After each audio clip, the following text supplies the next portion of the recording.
또 이단 신천지는 천국에 들어가는 조건 6가지를 제시를 합니다.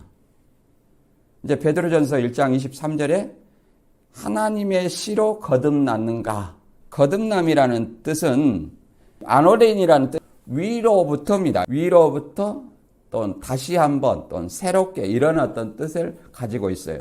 그러니까 우리가 거듭남이 위로부터 거듭남이라겠죠? 그러니까 위로부터인데 그 말씀이 예수님의 말씀이라겠잖아요? 그럼 왜 예수님의 말씀이라 하는가? 무단대처에 동참한다면 구독과 좋아요, 알람으로 공유해주세요. 네, 오늘 같이 참고할 말씀은 요한복음 3장 1절부터 15절 말씀을 본문 삼아서 니고데모와 물과 성령으로 거듭남이라는 주제를 가지고 알아보도록 하겠습니다. 이 요한복음 3장의 그 내용은 니고데모의 질문 또는 물과 성령으로 거듭남 이런 어떤 제목으로 많이 우리가 설교를 들었을 줄 알고 있습니다. 그러나 우리가 이런 어떤 다시 한번 이 말씀을 통해서 물과 성령으로 거듭나야만 하나님 나라에 들어간다 하는데 이런 어떤 의미가 어떤 의미인지 한번 살펴보는 시간 갖도록 하겠습니다. 우선 본문 같이 한번 읽어보도록 하겠습니다. 요한복음 3장 1절부터 12절까지 같이 읽어보겠습니다. 바리새인 중에 니고데모라 하는 사람이 있으니 유대인의 관원이라.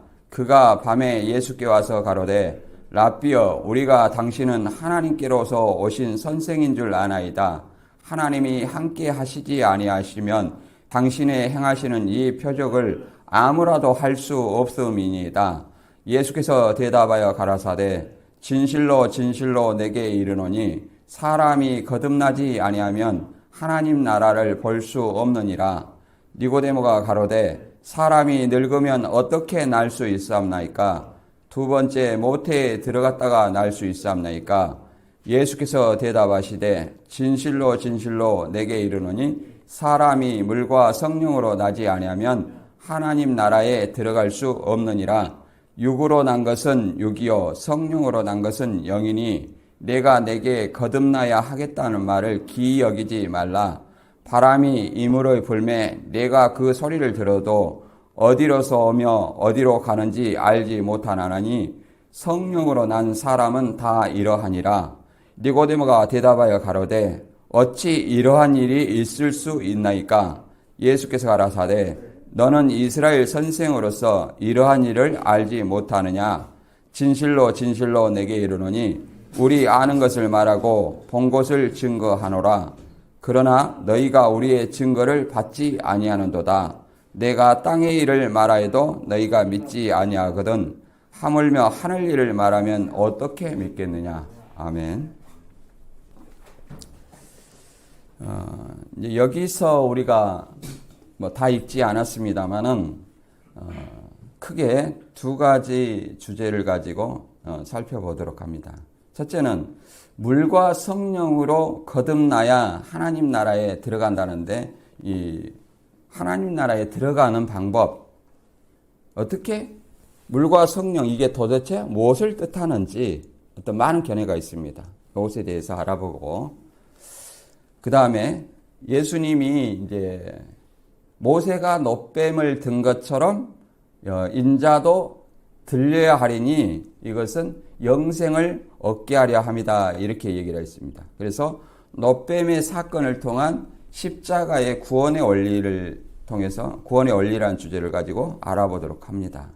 그래서 이 말씀을 통해서 나는 진정 이 물과 성령이 무엇인지 알아서 거듭남는지 또 놋뱀과 십자가의 사건이 어떤 관계가 있는지 한번 생각하시면서 본문을 이해하시면 되겠습니다.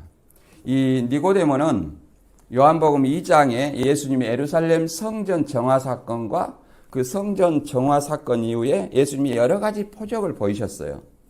그 표적을 보고 찾아온 사람 중에 하나입니다. 근데 이 밤에 찾아온 이 사내들인 공예의 랍비인 니고데모에게 예수님은 하나님 나라에 들어갈 수 있는 방법에 대해서 설명하고 있습니다. 먼저 니고데모가 그랬잖아요. 하나님께서 함께 하시지 아니하면 이 표적을 아무라도 행할 수 없습니다 하고 그 표적을 보고 왔다는 사실을 얘기를 합니다. 그리고 밤에 찾아왔다는 거 이런 것도 생각하시고요. 그러니까 예수님께서 그에게 내가 거듭나지 아니하면 하나님 나라에 들어갈 수 없다 이렇게 말씀하시고 이제 니고데모는 다시 육적인 생각을 하죠. 내가 나이가 이렇게 늙었는데 다시 모태에 다시 들어갔다 나와야 되냐 이렇게 물어보니까 예수님께서 하시는 말이 물과 성령으로 거듭나야 하나님 나라에 볼 수 있고 하나님 나라에 들어갈 수 있다 이렇게 얘기를 합니다. 그리고 이제 두 번째는 영생을 얻는 방법에 대해서 예수님은 모세가 롯뱀에 들린 것처럼 예수님도 들려야 한다. 그 말은 예수님이 십자가에 달리는 것을 얘기를 합니다. 그것은 모세가 놋뱀을 이렇게 매달아 많은 백성들이 그 놋뱀을 본 자마다 살았듯이 예수님의 십자가에 달린 모습을 본 자만, 곧 깨닫는 자만 산다는 것인데 이것이 어떤 의미인지 우리는 생각해 볼 수 있습니다. 우리는 이제 물과 성령으로 거듭남 이렇게 하면은 요즘 한참 거듭남의 비밀 이렇게 해가지고 염주체육관에서 많이 집회한 데 있어요. 이제 박옥수 목사님이 구원파 박옥수 목사님 물과 성령으로 거듭남의 비밀 이렇게 해가지고 비밀 뭘까? 비밀이라니까 우리는 이제 뭔가 궁금해가지고 저도 가봤어요. 그런데 거듭남이라는 거 뭐 별거 없고 배너 이야기를 하더라고요. 그 주다 배너 아시죠? 영화 전차 몰고 이렇게 경기하는 거. 근데 그걸 하면서 그 이야기를 다 끝내시더니 눈 감으라 하고 구원받은 사람 한번 손들어 보라 하더라고요. 그래서 참 희한하다. 뭐 배너 이야기가 구원하고 무슨 상관이 있는가. 그런 생각이 좀 들었어요. 아무튼 그 얘기를 하고 또 이단 신천지는 천국에 들어가는 조건 6가지를 제시를 합니다. 이제 베드로전서 1장 23절에 하나님의 씨로 거듭났는가 이렇게 얘기를 합니다. 두 번째는 계시록 14장처럼 추수된 자인가. 그 다음에 세 번째는 계시록 7장의 말씀처럼 인을 맞았는가. 그 다음 네 번째는 계시록 7장의 12지파에 소속된 자인가. 다섯 번째는 계시록 22장 말씀처럼 계시록을 가감하지 않는 자인가. 여섯 번째는 계시록 21장에 나온 말씀처럼 생명책에 농명된 자인가. 이런 말씀이 다 있어요. 결론은 자기들이 이제 이런 어떤 조건에 다 해당된다 이렇게 얘기하는데 사실은 그렇지 않습니다. 가장 중요한 것은 교주가 있는 데는 다 예수님이 교주한테 재림을 했어요. 그러나 재림해서 성경을 시가 말씀이니 본문 말씀처럼 신천지가 제시하는 천국에 들어가는 6가지를 제시합니다. 이렇게 해가지고 천국에 들어가는 6가지 방법을 너희가 아느냐. 예수님이 오면 이런 거 안 해요. 그냥 그동안 우리가 어떻게 신앙을 했는가 예수님이 재림하면 그걸 판단해요.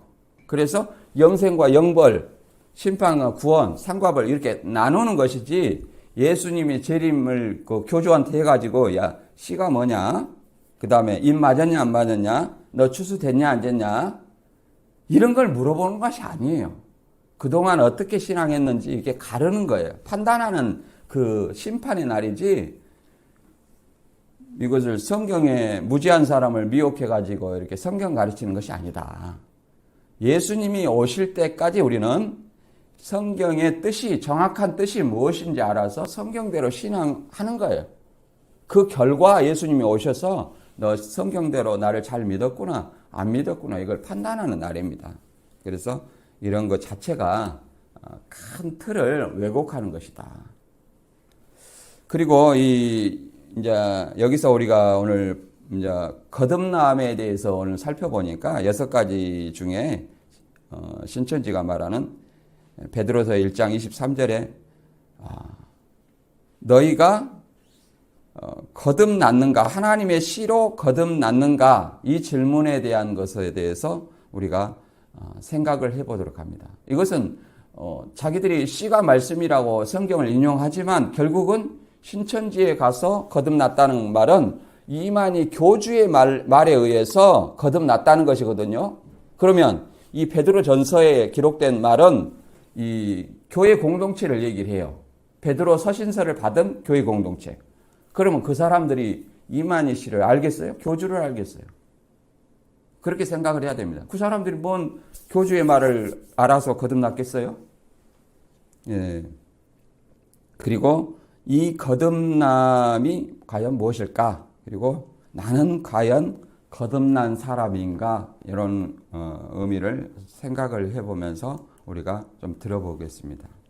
이제 그림을 보시면 밤에 찾아온 니고데모 간원이라고 했는데 이제 개역 개정은 지도자라고 그랬습니다. 지도자라는 것은 산헤드린 공의회 의원을 얘기를 합니다. 산헤드린 공의회 의원은 71명으로 구성된 유대 그 지도 체계예요.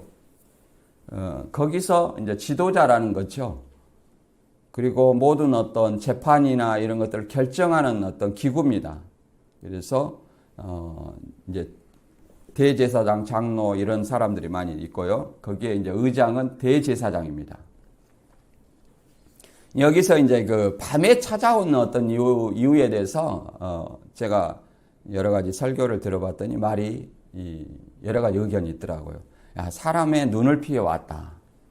그건 아니고 이 밤이라는 것은 영적인 어떤 무지를 얘기를 하는 것이다. 또 이렇게 얘기를 합니다.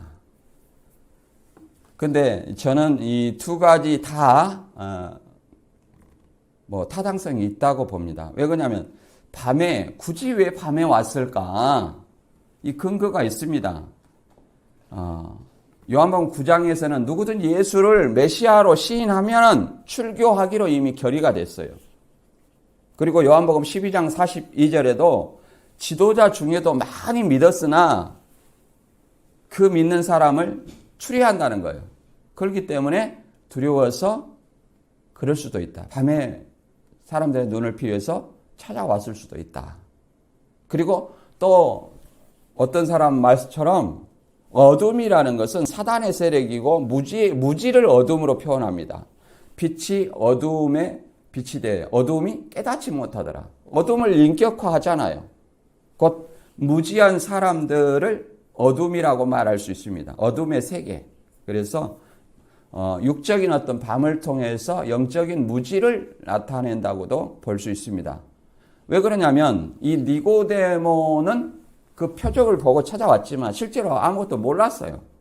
내가 유대인의 선성으로서 이 거듭남에 대해서 모른다고 예수님께서는 말씀하시잖아요. 이런 것을 볼 때 우리가 둘 다 저는 타당성이 있다고 생각을 합니다. 이 본문 한 구절씩 읽고 시작하도록 하겠습니다. 요한복음 3장 1절과 2절 읽어봅니다. 바리새인 중에 니고데모라 하는 사람이 있으니 유대인의 관원이라. 그가 밤에 예수께 와서 가로되 랍비여 우리가 당신은 하나님께로 오신 선생인 줄 아나이다. 하나님이 함께 하시지 아니하시면 당신이 행하시는 이 표적을 아무라도 할 수 없습니다. 그러면 이런 어떤 예수님을 항상 지켜 세워주시면서 하나님께 오신 선생인 줄 아나이다. 이렇게 얘기를 하는 것은 이렇게 와서 얘기를 하는 것은 한결같이 성경에서는 영생에 대한 어떤 질문을 하는 것입니다. 부자 청년도 선한 선생님이라고 이렇게 얘기를 하면서 어떻게 하여야 영생을 얻으리까 이렇게 물어보는 겁니다. 왜 그러냐면 세례 요한과 더불어 예수님이 이런 어떤 성전 정화 사건을 이렇게 하거든요. 그러면 성전 정화 사건은 아무나 하는 것이 아니에요. 그런 엄청난 일과 또 많은 표적을 행하는 것은 메시아만이 할 수 있다 이런 어떤 생각을 그 사람들은 했다는 거예요.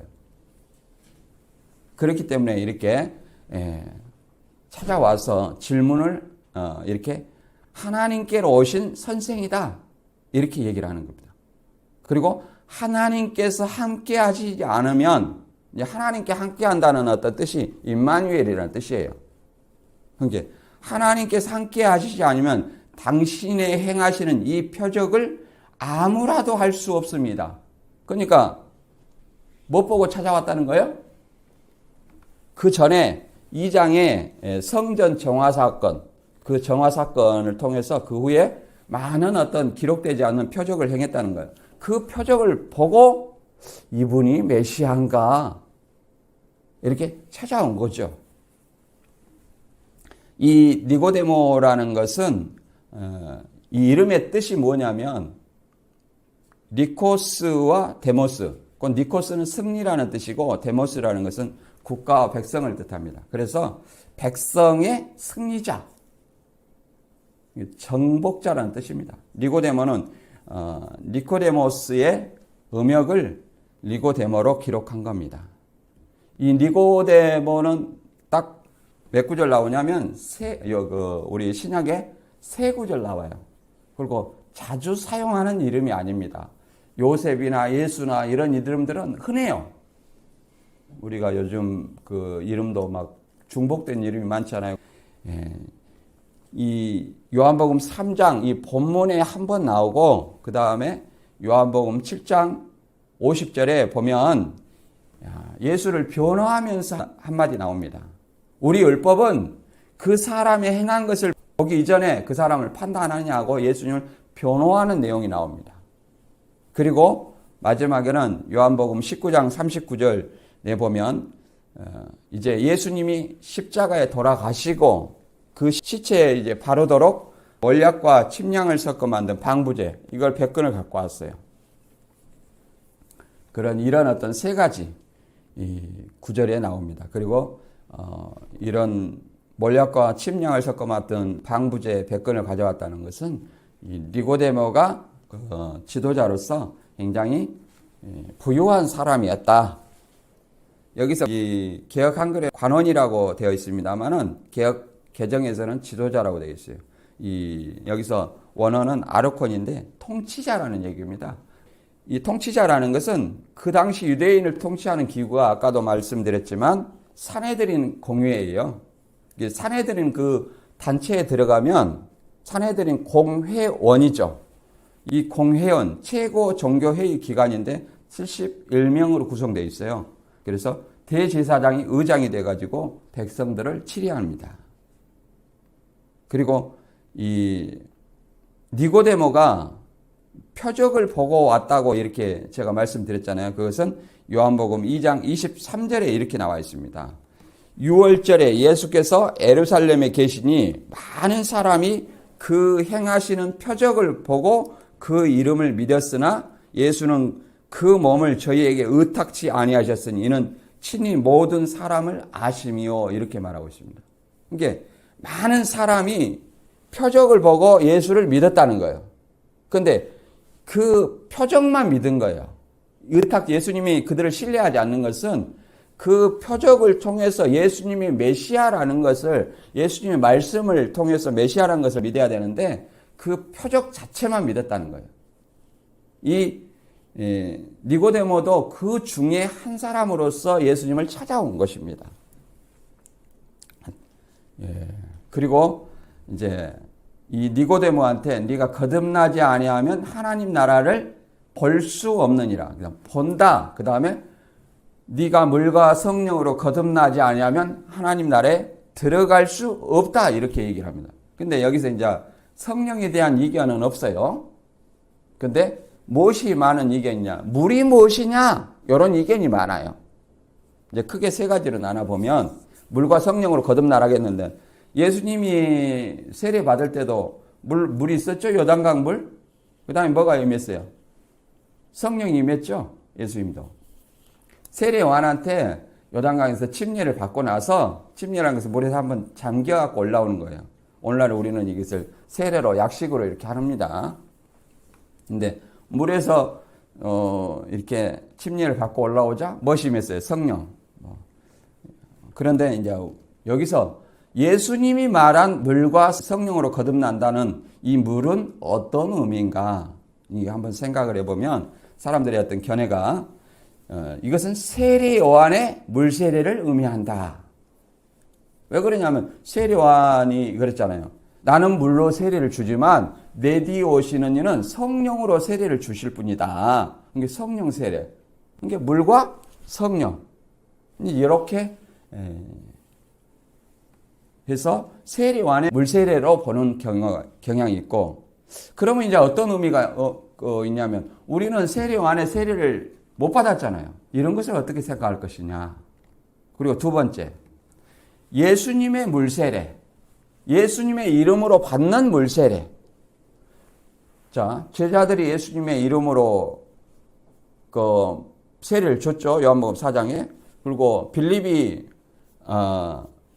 에디오피아 궁정의 내시를 하나님의 말씀을 전하고 나서 여기 물들이 많은데 내가 세례 받는 것에 무슨 꺼리낌이 있느냐 하면서 세례를 받고 나서 성령이 임했어요.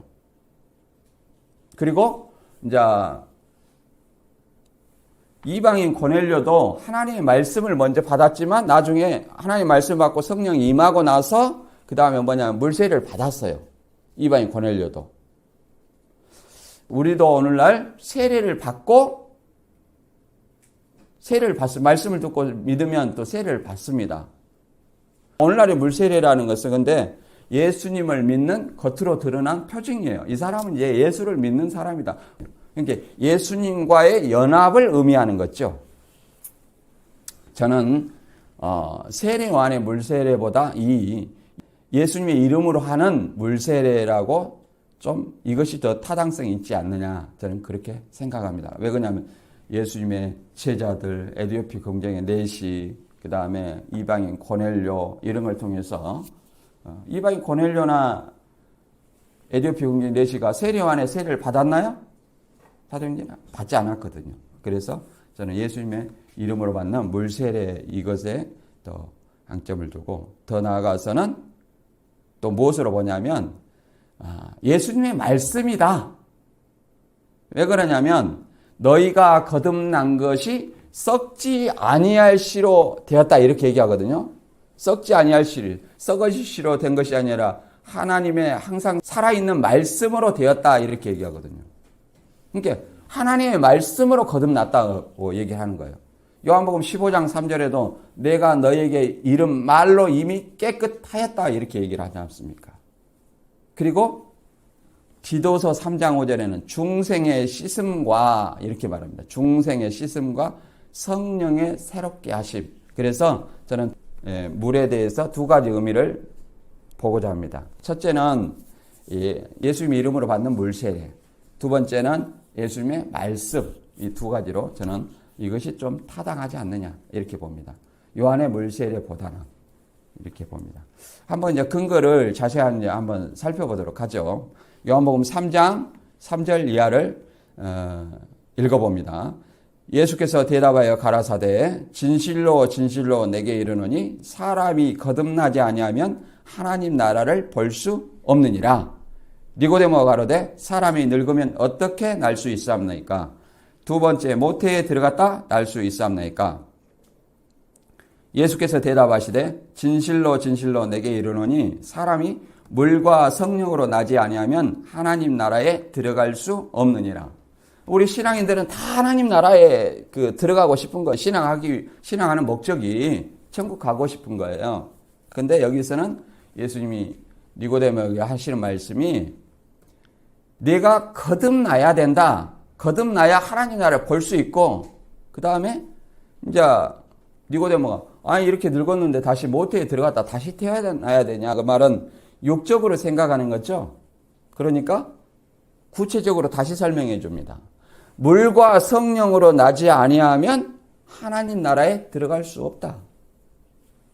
이렇게 얘기를 합니다. 여기서 거듭남이라는 어떤 건데, 물과 성령으로 거듭나라는 얘기인데, 거듭남이라는 뜻은 아노덴이라는 헬라어입니다. 이 아노덴이라는 뜻은 위로부터입니다. 위로부터 또는 다시 한번 또는 새롭게 이런 어떤 뜻을 가지고 있어요. 그러니까 위로부터 나야 된다 그 말이에요.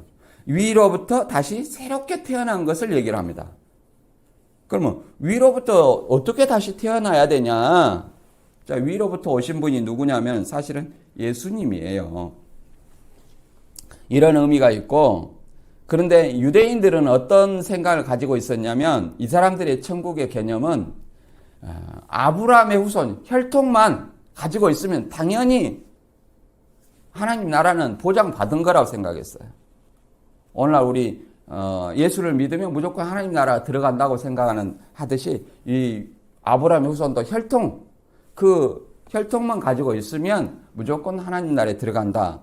그리고 그들이 생각하는 메시아가는 다윗의 후손으로 정치적 왕 로마의 압제 아래서 해방시켜주는 그런 정치적 메시아를 기다리고 있었어요.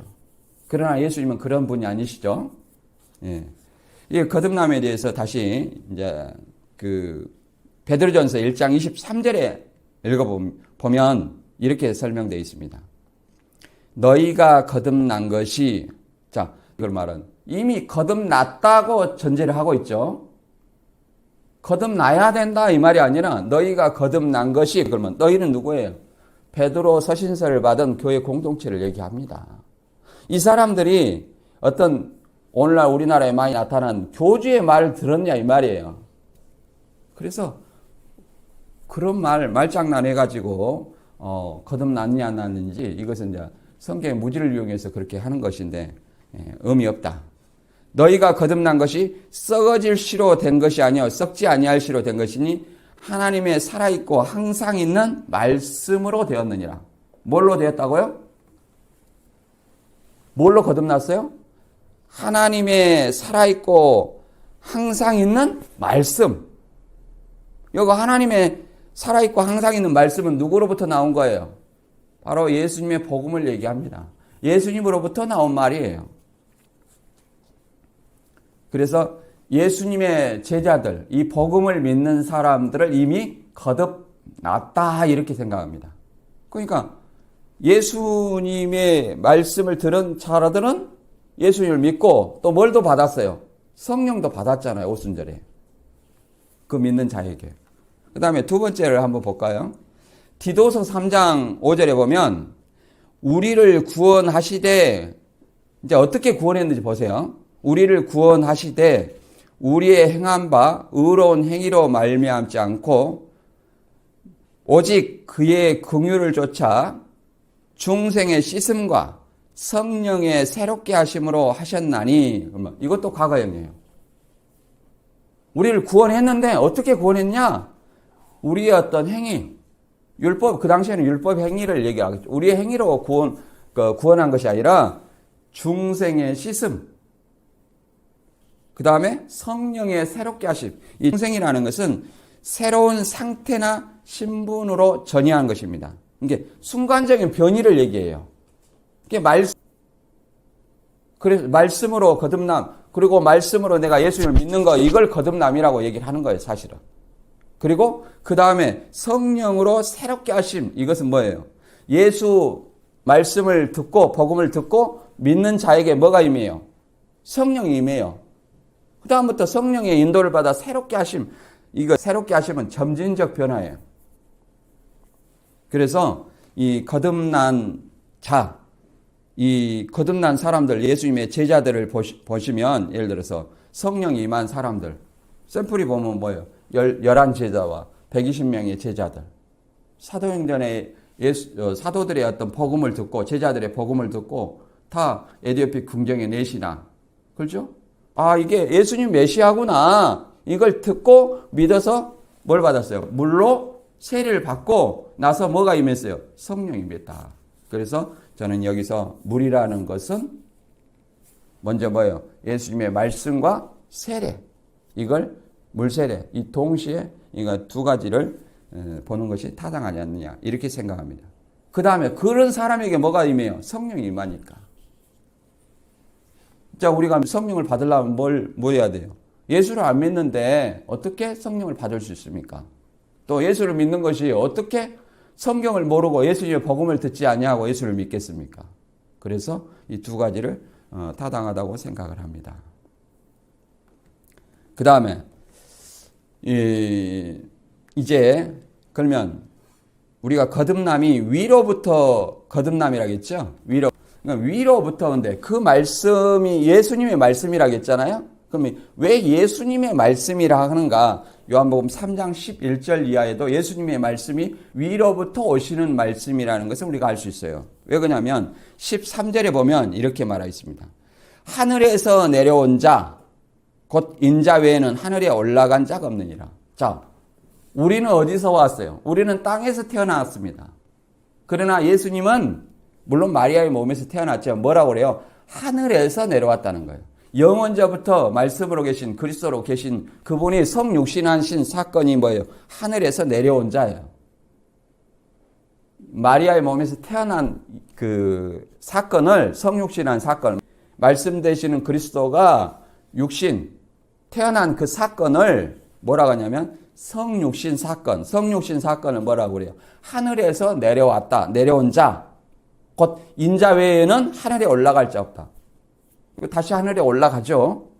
부활 승천을 얘기를 하는 것입니다. 근데 이 하늘에서 내려온 자의 말씀이 뭐냐면 이 말씀을 들어야만 거듭나는 거예요. 그래서 요한복음 3장 11절에 이렇게 말하고 있습니다. 진실로 진실로 내게 이르노니 우리 아는 것을 말하고 본 것을 증거하노라. 그러나 너희가 우리의 증거를 받지 아니한다. 이렇게 설명하고 있습니다. 내가 땅의 일을 말하여도 너희가 믿지 아니하거든 하물며 하늘 일을 말하면 어떻게 믿겠느냐. 이렇게 설명하고 있습니다. 자, 우리 아는 것을 말하고 본 것을 증거하라. 여기서 이제 예수님이 하늘에서 내려와서 선포한 그 말씀이 뭐예요? 그 말씀이 위로부터 거듭 나오게 하는 말씀이라는 거예요. 그 말씀을 듣고 누구를 믿으면 예수를 믿으면 이제 물세를 받는 거죠. 그리고 성령이 임한다는 겁니다. 우리는 이런 것들을 이해할 때 결론적으로도 생각해 볼 수 있어요. 성령 받은 사람이 어떤 사람이냐? 예수를 믿고 세례 받은 사람들. 꼭 물세례가 중요하지는 않습니다. 여기서 핵심 포인트는 물과 말씀이라고 했는데 핵심 포인트는 너희가 거듭나는 것이 하나님의 말씀으로 살아있고 항상 있는 하나님의 말씀으로 되었다. 곧 예수님의 말씀이에요. 예수님 말씀. 그리고 요한복음 4장 14절에도 이렇게 말하고 있습니다. 내가 주는 물을 먹는 자마다 영원히 목마르지 아니하리니 나의 주는 물은 그 속에서 영생하도록 솟아나는 샘물이 되리라. 그러면 요한복음 이제 4장은 이 다음에 하는데 예수님이 갈릴리로 가시다가 사마리아 수가성에 이제 여인을 만나가지고 우물가에서 만나가지고 예수님 물 좀 달라 이렇게 하니까 여기 물이 없다. 그러니까 물 먹으러 간 예수님이 내가 나한테 물을 달라고 했으면 내가 영생하는 물을 줬을 것이다 하면서 이렇게 말한 거예요. 내가 주는 물은 먹는 자는 영원히 목마르지도 않고 나의 주는 물은 그 속에서 영생하도록 솟아나는 샘물이더라. 그럼 영생하는 물은 뭐냐 이 말이에요. 바로 예수님의 말씀을 얘기하는 거예요. 물론 물이 성령을 하는 의미도 있습니다만 여기서는 예수님의 말씀을 얘기하는 거예요. 자, 그 다음 요한복음 3장 7절 이하를 계속 읽어보겠습니다. 내가 내게 거듭나야 하겠다는 말을 기이 여기지 말라. 바람이 임으로 불매 내가 그 소리를 들어도 어디서 오며 어디로 가는지 알지 못하나니 성령으로 난 사람은 다 이러하니라. 여기도 이 배경을 먼저 결론적으로 생각해보면 이걸 쉽게 이해할 수 있어요.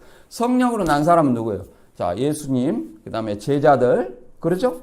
이걸 생각하면 간단해요. 내가 거듭나야 하겠다는 말을 기이 여기지 말라. 기이 여기잖아요. 못해서 어떻게 날 수 있느냐. 그 말은 자기가 또 거듭났다고 생각할 수 있어요. 니고데모가. 그러니까 기이하죠. 근데 바람이 임으로 불매 내가 그 소리를 들어도 어디로서 오며 어디로 가는지 알지 못하나니. 이렇게 이 바람 소리를 우리가 들읍니다. 아, 이 바람이 어디서 와서 어디로 가는지 우리는 추측할 수 없다는 거예요. 이거 세상 일이 얘기입니다. 근데 바람이 있다는 걸 알아요. 그렇죠? 소리를 들으니까 있는데 어디서 와서 어디로 가는지 모른다는 거예요. 그런데 누가 그런다는 거예요? 성령으로 난 사람이 그런다는 거예요. 성령으로 난 사람이.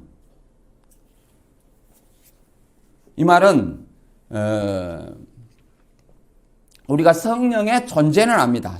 성령은 존재. 그 예수님의 어떤 제자들 안에서 역사하는 성령, 우리 안에서 역사하는 성령, 이거는 있다는 거 알아요. 그러나 단지 자신 안에서 역사하는 것만을 깨닫는 것이지 그 자체를 우리는 성령 받는 자의 지식은 개별적이기 때문에 다 알 수는 없어요. 요한복음 3장 9절 이하 읽어보면 니고데모가 대답하여 가로되 어찌 이러한 일이 있을 수 있나이까? 예수께서 가라사대 너는 이스라엘 선생으로서 이러한 일을 알지 못하느냐. 이렇게 니고데모를 이스라엘 지도자 또는 선생, 랍비라는 얘기죠. 랍비.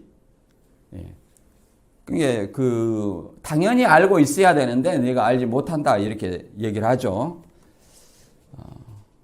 그래서 11절과 12절에 보면 진실로 진실로 내게 이르노니 우리 아는 것을 말하고 본 것을 증거하노라. 그러나 너희가 우리의 증거를 받지 아니하노도다. 그러니까 여기서도 문맥에서 보면 이 물이 뭐냐면 예수님의 말씀이라는 걸 알 수 있어요. 우리 아는 것을 말하고 보는 걸 증거한다. 그런데 너희가 거듭나기 위해서 우리의 증거를 받는다 안 받는다? 안 받는다고 얘기하셨잖아요. 이 요한복음 8장 37절에는 이렇게 말하고 있습니다. 너희가 아브라함의 자손인 줄 아노라. 그러나 내 말이 너희 속에 있을 곳이 없으므로 나를 죽이려 한다. 그러니까 예수님의 말씀을 그들이 받지 아니하는 거예요. 예수님의 말씀을 받아서 예수님의 증거를 받아서 거듭나야 됨에도 불구하고 그렇지 않다는 거예요. 예수님의 말씀을 받고 예수님의 말씀을 믿어야만이 뭐가 임해요? 성령이 임한다는 거예요. 그걸 얘기를 하는 겁니다. 3장 12절에는 내가 땅의 일을 말하여도 너희가 믿지 아니하거든 하물며 하늘 일을 말하면 어떻게 믿겠느냐. 여기서 땅의 일을 말하여도 너희가 믿지 아니하거든. 이거 무슨 말이냐면 이 바람 부는 현상에 대해서 말을 했잖아요. 성령으로 난 사람은 이러하다. 이렇게 이것도 이해를 못하는데 하늘 일, 곧 영적 실제를 직접 설명해도 이해하지 못한다는 거예요. 영적인 거. 그 말은 이제 뒤에 나옵니다. 하늘에서 내려온 자 노뱀처럼 들려서 영생하게 얻게 한다. 이런 어떤 설명을 얘기를 하면 어떻게 믿겠느냐? 이후에 예를 얘기해요. 그래서 이 말은 사실은 이 니고데모가 이스라엘 선생이고 바리새파의 율법학자고 사내들인 회원인데 성령의 의미와 위로부터 태어난다는, 거듭난다는 의미가 위로부터 난다는 거거든요. 그럼 위로부터 태어난다는 것은 예수님의 말씀을 듣는 것이 위로부터 태어난 거예요. 왜? 위로부터 오신 자가 누구예요? 인자 외에는 위로부터 온 자가 없어요. 우리는 다 땅에서 태어났기 때문에. 구약성경 연구를 통했으면 다 알 것인데 모른다는 거죠. 요한복음 3장 13절 이하 15절까지 읽어보겠습니다. 하늘에서 내려온 자, 곧 인자 외에는 하늘에 올라간 자가 없느니라.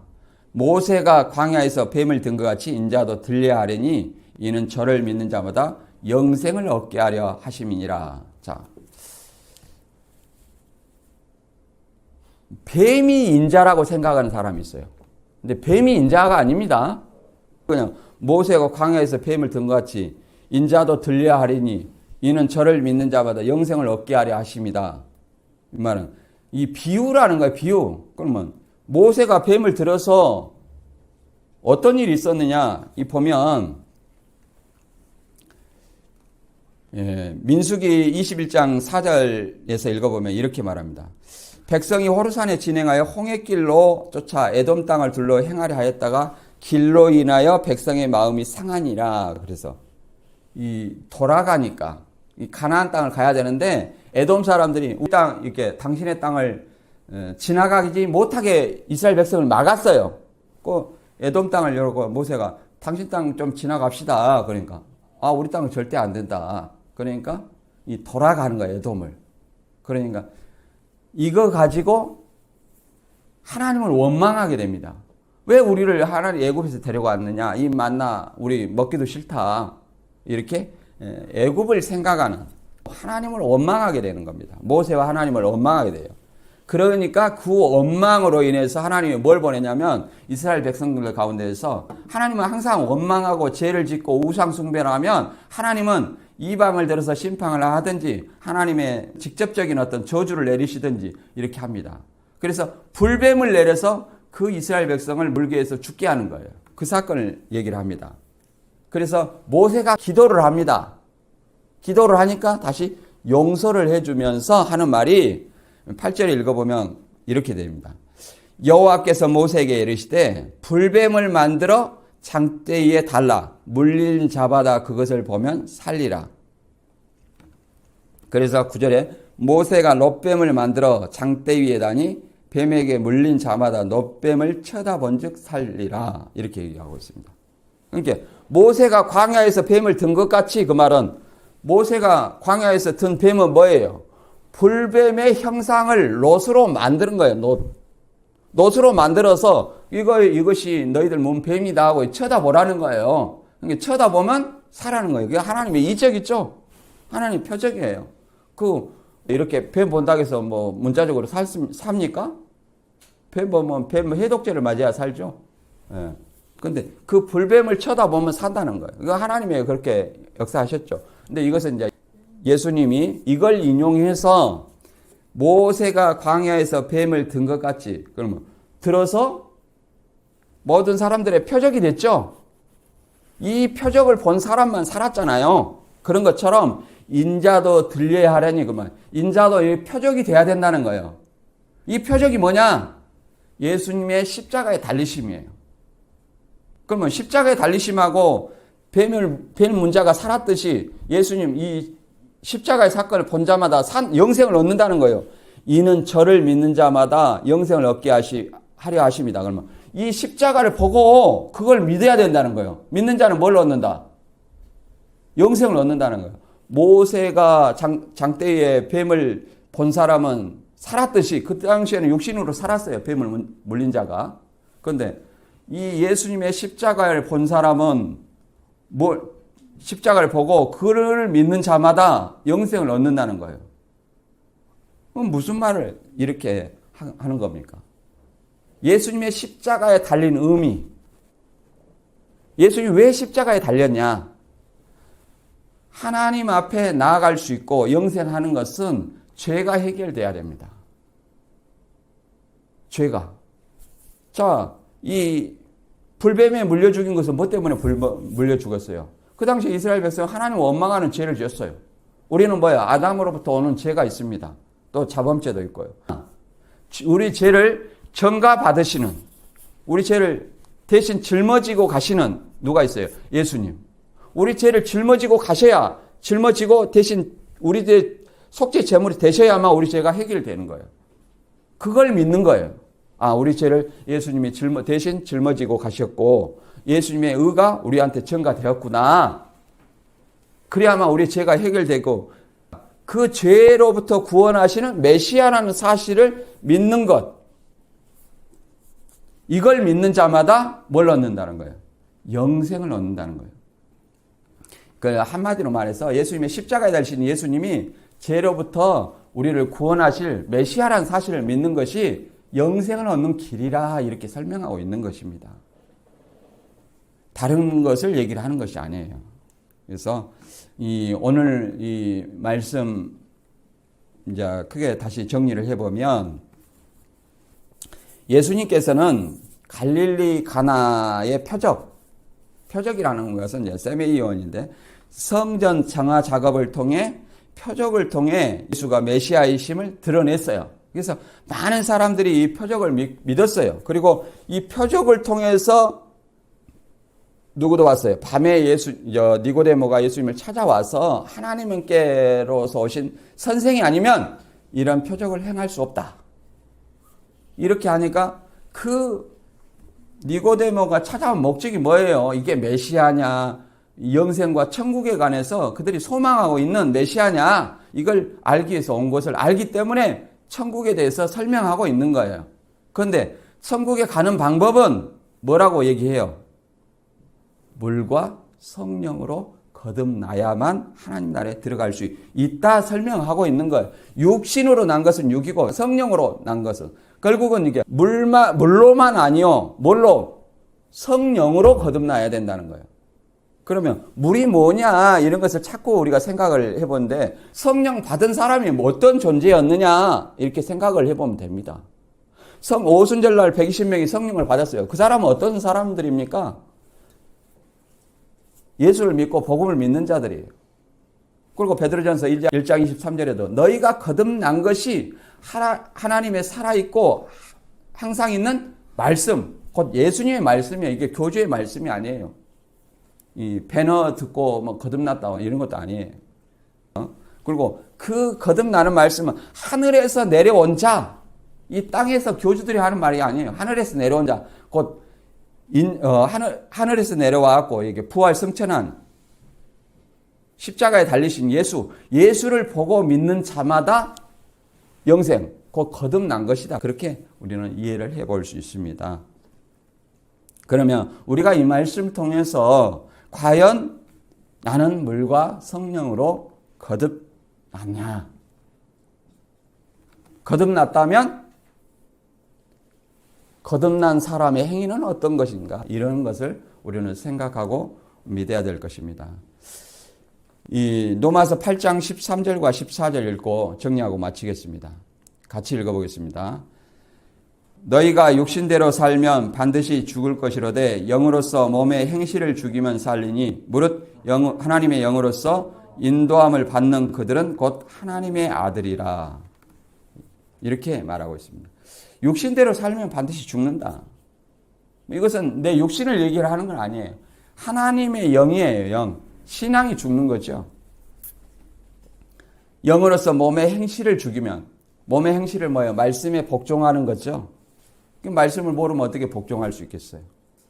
그래서 하나님의 영으로 인도함을 받는 그들은 곧 하나님의 아들이다. 그러면 하나님의 영은 성령이거든요.